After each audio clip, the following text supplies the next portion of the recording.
ভাদ্র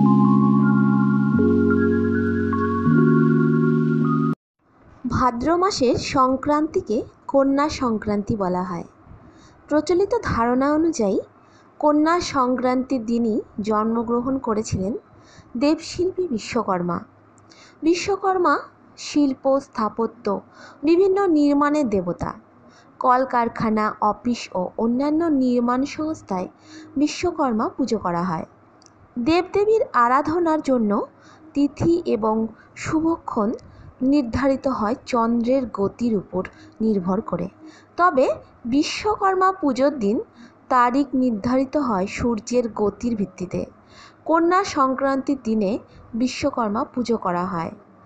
কন্যা সংক্রান্তির সূচনা হবে রাত 1:29 রাহুকাল শুরু হবে সকাল 10:43 এবং শেষ হবে 12:15।